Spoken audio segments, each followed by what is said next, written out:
Good evening, everybody. Welcome to Wedding Tips and how to budget yourself. So we're going to be talking about some budgeting tips tonight, and I have a few people who are going to pop on, so I'll give them a few seconds here before we get going. If you're popping on, say hi. Welcome, welcome. I hope everybody had a good day today. I think that the tips we're going to go over today will be really helpful, especially for those of you who are in a very strict budget, which of course who isn't. So give everybody a few minutes. Like I said, if you're popping on, say hi. Everybody feel free to please ask me questions throughout the broadcast tonight. Please do not hesitate. I will answer any questions you have. You want tips, tricks, whatever it is that you guys need. I am absolutely happy to answer any questions that you got.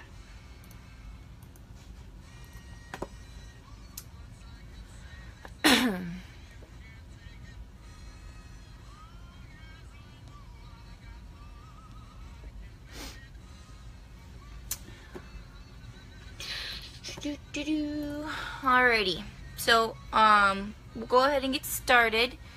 So first thing I kind of want to talk about, guys, is expectations for budget. So when you start out your budget and you're on Pinterest and you've looked up everything, you're super excited, and you go to start setting aside money and creating your budget list. A lot of brides' first mistakes is, well, I could plan a 400-person wedding for like $8,000. I could totally do it. Well, you could, but you're not going to get the Pinterest grand ballroom wedding that you've seen, on everybody's Facebook. And oh yeah, you could definitely do it. Plan this and this and this and this. I'll tell you to be more realistic. You give yourself the realistic budget. So this is what I have. I have $20,000 to play with. I have $30,000 to play with. Where does this money go? What can I spend it on? What's realistic with my guest count? What are my percentages with my guest count where I need to spend money? So the biggest and the hardest thing most brides have a problem with is figuring out where their money is going. How much do they allot for the reception? How much do you allot for the ceremony? How much do you allot for the dress? Etc., etc., etc. So that's what we're going to go over today, is the percentage allotments, because everybody's budget is different and everybody's guest count is different. So doing it this way, everybody is going to be able to utilize it this way for the most part. Of course, everyone's going to have to tweak it a little bit. Some people won't need some things, some people won't want some things, and some people can say, well, I got my reception at a crazy discount because I was in the off season, and so I can allot those percentages somewhere else. But this is going to be a really good broad generalization that you can at least start from and give yourself a good solid foundation to start planning your wedding. Then you can start your venue hunting, etc., etc., etc. So a little bit of a couple of backstory things here, guys. I want to let you know right now the average cost for a wedding is above $35,000. It sounds like a lot of money, and it is a lot of money. I'm not gonna lie, it's a lot of money. But what you're doing is you're planning an all expenses paid, all night out, not just for you, for hundreds of people most of the time. Most of my weddings average 150 or more, and I've been doing closer to 200, 220 weddings lately a lot of the time. So especially rural areas, the larger weddings are just more prominent because your family is closer. You're still all living by your family, friends, co-workers, etc., etc. They tend to be higher guest count, lower dollar amount. So Grand Rapids, Lansing areas here in Michigan tend to be higher price point and not necessarily higher guest count, but it just depends on really the client. So I'll tell you right now, I would say in the state of Michigan, the average cost for wedding is about $30,000 for an average wedding of 100 to 200 people. maybe 250 if you can stretch your budget a little bit, but that is the average cost. Now, I'm not saying that's just the reception. That's literally everything. Everything outside of your honeymoon. Dresses, rings, gifts, literally everything. So that's the all-in budget, what you're going to spend. So what does that look like? What does that mean? So we're going to play with that $30,000 amount tonight, guys. So let's say you have 30 grand and what is your biggest cost going to be? The biggest cost is going to be your reception. You need to set aside at least 45% of your budget to go towards reception. What does that mean? Well, that's going to mean your food, your beverage, hors d'oeuvres, probably the room rental, the fee to rent the space, service charge to pay the staff. You're going to have tips in there a little bit here and there, guys. And sometimes it includes other things. I would tell you it's probably going to include linens, chair covers, napkins, maybe some decor as far as centerpieces and stuff like that are concerned. Depends on the venue, really, as far as that part would be included or not. It would depend on your venue. So out of a $30,000 budget, what is 45%? That's going to be around $13,500. Sounds like a lot of money, but if you divide it out by your per person, it's really not. I would say $13,500 comes out to about, I don't know, maybe $35, $40 a person. So, hi Jill. What does that get you? At most reception halls, that'll get you dinner and maybe a drink package on the lower end, probably a couple hors d'oeuvres. So, play with those numbers as you will, but I'll tell you that's kind of where it'll start you. Ceremony is going to be around 4% for a wedding. So, why are you setting aside money for the ceremony? Sometimes you have a room rental fee for the ceremony location, the fee to rent the space, if you want chairs there, if you have to have delivery and setup, all of that stuff, that's going to be included. And then, of course, you need to pay your officiant, the person that's marrying you. So that dollar amount looks right around like $1,200 out of a $30,000 budget. I'll tell you out of that, the officiant can be anywhere from $250 to $500 depending on who you guys get. Hi Jill, are you doing anything tonight? You're just hanging out on Facebook with me? Just visiting, chatting, say hi.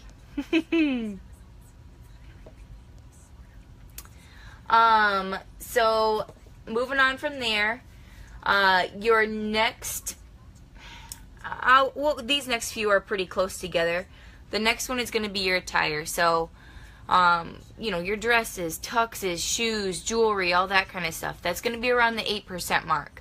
It sounds like a lot out of your budget, but most brides, they spend a good chunk of change on their dress. I would say around $1,000 is typical. Some are more. And so 8%, around $2,400.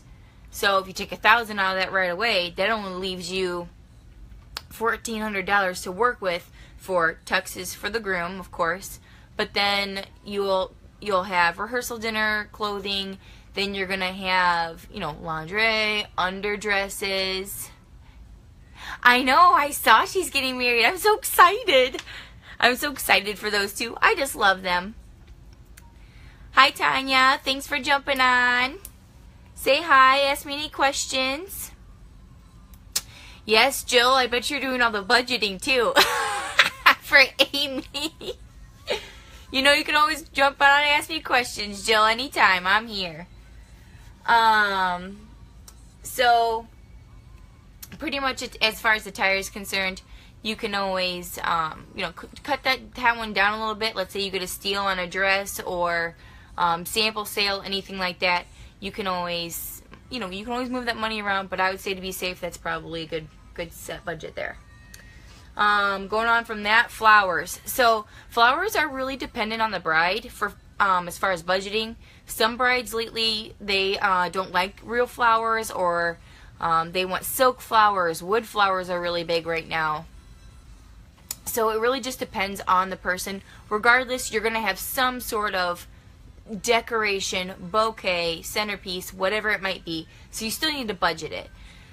I would say you'll want to be around 7%, especially depending on the time of the year. So let's say you're getting married in December and you want peonies. Well, peonies are insanely expensive. Peonies are like $6 a flower. So that will rack up really quick. So 7% is $2,100. I know it sounds like a lot of money, but hey, rather be safe than sorry. Budget yourself high. You can always use that leftover money for something else. Or let's say you overspend in another category, you can always pull from a category that you're underspending in.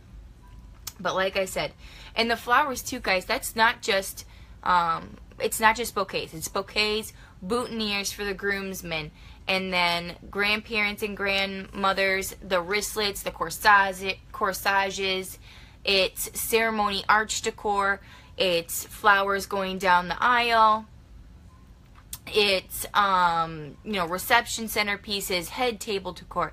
There is a lot of stuff that budget could go towards, and trust me, you'll end up spending it. All right, so going on from there, the next category, your entertainment, your music. Probably, I would say, the second most important thing as far as the reception is concerned. First, most important is going to be your venue, because you want to be ensured that the person you're working with and that the facility you are working with is a quality facility. They need to have a good staff. You need to have a good point of contact. You need to be able to trust the person that's running that day. So, of course, that's going to be the most important, because overall they're going to execute everything for you. But second most important is going to definitely be your entertainment and your music. So they're the ones that are going to set the mood for the entire night. They're the ones that are going to keep the crowd going. If you guys are dancers, they're the ones that are going to play the lay back and drink and mingle music, if that's what your group likes. A good DJ is able to read the crowd very, very well.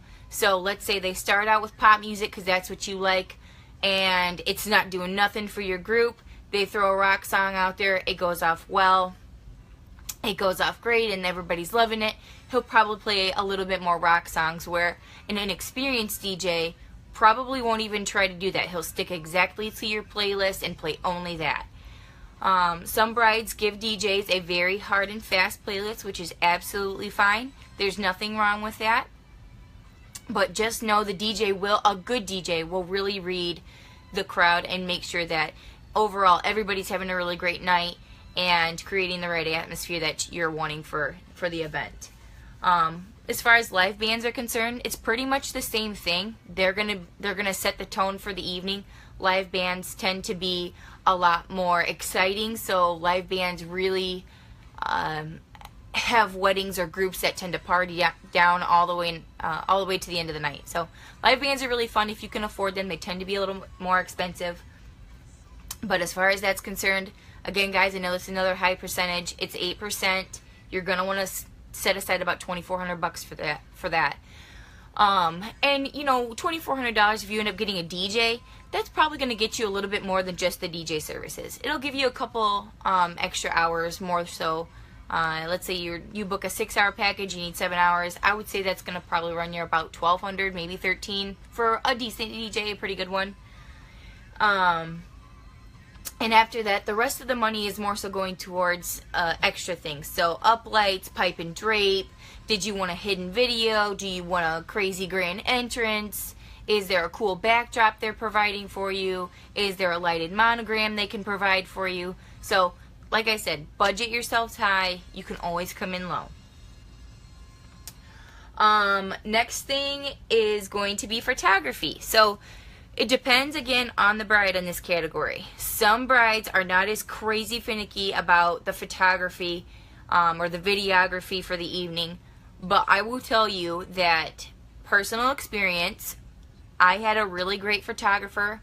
So glad I did. Reason being, that's the thing you have to hold on to. Besides the memories, of course, you'll always have that. But physical things you see every day in your home, your pictures, etc. You know, in 5 years, you watch your video of your ceremony and your vows, and it takes you back to that day and that moment where you guys just, there's so much love and so much excitement, and everyone is there for you. It really is very important to have that. I would say for me, and a lot of my brides really feel that way. But if you're not a bride that that feels that way, that's okay. So I would say, again, this is about 10%. $3,000 for a photographer, guys. It's not out of the question. Really, it's not. A good photographer for about $3,000, that'll probably get you your engagement session. It might get you a boudoir session if you really want it. And then it'll be day of, probably an 8 to 10 hour day, and maybe a few photos, depending on the photographer. It might be all the photos. It just depends. Everybody does it a little bit differently. And guys, there's so many photographers out there. Everybody and anybody's a photographer now. So really do your research on your vendors, not just photographers, any vendor, but photographers specifically. Check their work. Ask them for information. If you can't find something on Facebook, at least of the work that they've done, I would say move on and try to find somebody else. You want to be able to check their work and make sure that your day is going to be captured without any problems, flawlessness, pictures that you want. They'll get the shots that you want. So, like I said, just make sure you're doing your research. But I would say around $3,000 would be the proper dollar amount. From now on, guys, the rest of it's kind of just here or there, more so depending on the bride. Stationery, I would say around 2% for stationery. You know, it's your invitations, your save the dates, blah, blah, blah, all that kind of stuff. $600 there. You know, depending on your guest count, that will probably be eaten up. You'll have, if you send out save the dates, you'll have those. So then in your invitation, you have your invitation, the envelope to send the invitation. Then you'll have your RSVP card in the invitation with an envelope for that to send back. Plus you have to stamp that on top of that. So there's a lot of things that go into sending out a wedding invite. So I would say 600 is pretty good. Alright, wedding rings, that is again dependent on the bride. And this is just wedding bands, guys. This is not including the engagement ring. That is a whole separate budget. I would say you're pretty safe, 7 to 8%. So that's about $2,000 to $2,400. And if you think about that and you split that in half, a man's wedding band, depending on who he is, again, men's wedding bands are actually not too expensive. My husband has a tungsten carbide wedding band and he loves it, and it was about $400. So that leaves you about around $2,000 for the ladies' wedding band. It's very popular right now to do the jackets, so that's probably what it's going to cost you to do a jacket band. A little bit less if you're just doing a single, simple, you know, platinum or gold wedding band. After that, I would tell you to probably budget about 1% for transportation. And you're like, well, I'm not even doing a party bus. That's not what this is for. It can be, but a party bus is not going to be this cheap. So the 1% is about $300. And what that is for is travel, your gas. So you're going to have to save some money to travel. So you're going to have to travel down to the venue. More likely you're going to be there a couple days. You're going to stay in a hotel. You're going to drive around, going back and forth to the venue, back and forth to the hotel, back and forth to reception. To rehearsal, then to rehearsal dinner. So budget yourself that money. It kind of seems silly to do that, but it's an extra expense. So put it in there. Just know that you're going to spend it. Gifts, I would say about 2%. And again, that one is more so dependent on the bride. But gifts, I would say about $600 is not out of the question. And that can be gifts for, you know, your bachelorette party. If you decide to do gifts and giveaways or something like that for the bachelorette party or your bridal shower.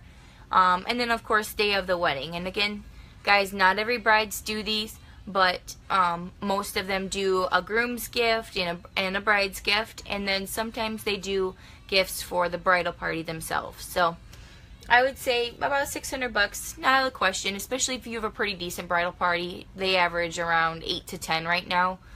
Some are a lot higher and some are a little lower. Alright. One last thing there in the budget. So the last 5%, about $1,500, is just your miscellaneous category.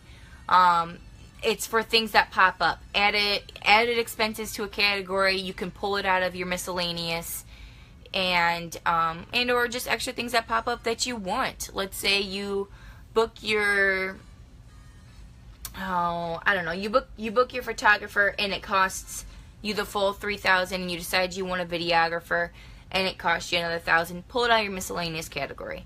That way you're not overspending in any one category. You're able to pull from different ones. So leave that there. Try not to spend it. Try not to touch it. That's basically like your savings. So overall, that'll keep you around the $30,000 mark. If you use those percentages, that does work for any budget. So whether you have a $5,000 budget or an $80,000 budget, those percentages are going to work very well for you to at least start you out. If you guys want to, I can absolutely message you the PDF of the percentage breakdowns. I'm more than happy to do that. Just go ahead and private message me and I'll send those over to you if you'd like those for budgeting. Tanya, you got any questions for me there, sweetie? If you do, pop them in there. Okay, so a couple other things. How do you get there? How do you get to saving $30,000 in a 10 to 15 month time period? Because unless you know 2 years ahead of time that you're going to be getting married in 2 years, most weddings plan their entire events in a 10 to 15 month period, which is insane. It's crazy to save that amount of money, but somehow we all do it. What I advise most brides to do is set aside a percentage of your paycheck. 10 to 20% of your paycheck needs to be saved from your wedding, for your wedding, in order to hit your goals. So that's also what you're going to want to use to tell yourself how much you can spend on your wedding. Let's say you have 10 months. You have 10 months to plan this wedding, and you can make 20% work. Make 20% work. If you make more work, absolutely. Because in 10 months, 20% of your paycheck, depending on how much you make, it may or may not be a lot of money. So take that dollar amount, take the 10 months times your 20% in your paycheck. That's how much you have to spend on your wedding. So, and be very strict, guys. Be very strict on yourselves. Cut out the Starbucks. Cut out the fast food every night. Cut out your weekly breakfast trip to the diner. That's what we do. But but what I'm saying is, cut out what you can. Cut out the things that are not necessary so that you can have the wedding that you want. And guys, it does suck. It does suck to cut out those things, and everybody makes the sacrifices. The other thing too is have the talk. Have the talk with the families right at the beginning. Just get it out in the open. Everybody meets everybody and discuss what everyone is comfortable contributing to the wedding, if anything at all. Some families can't. Some families just, it's a bad timing for the marriage or the engagement, and everybody else has lives going on. So, just have the talk. At least know what you're working with. And definitely be appreciative of anything that families can give you. Man, I'm telling you from experience, anything is helpful. So just make sure you're strict with yourself. And so how do you stay on track? How do you even track all this? How do you monitor what you're spending? What I did for myself and what I learned throughout the years is to make a very detailed Excel spreadsheet. The Knot has a good budgeter that you can use, and I would advise you to use it to at least start out at.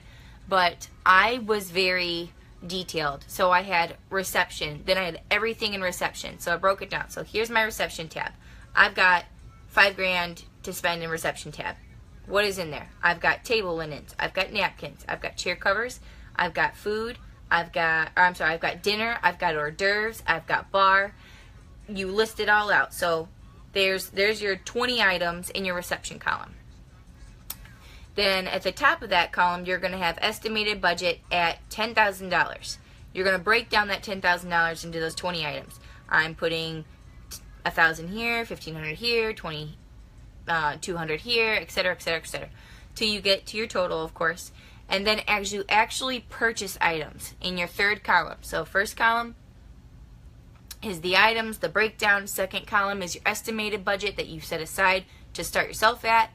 And the third column is actual purchased items. So what you actually ended up spending on the food, on the hors d'oeuvres, on the bar. You turned in your final numbers. What did you end up putting in there? As you go out throughout the process, as you purchase decorations, as you book your vendors, your florist or your photographer or whatever it is, put what you're actually spending in your column versus what you estimated, so you know that you're staying on track. You know what columns you've overspent on, and you know what columns you saved money on, so that you can keep your overall budget in check. And again, guys, you got to be strict on yourselves. If you're not strict, have your maid of honor keep you in check. Have your mom keep you in check. Have your sisters keep you in check. Have your best friend keep you in check. You know, make them be in charge of ensuring you're staying on track.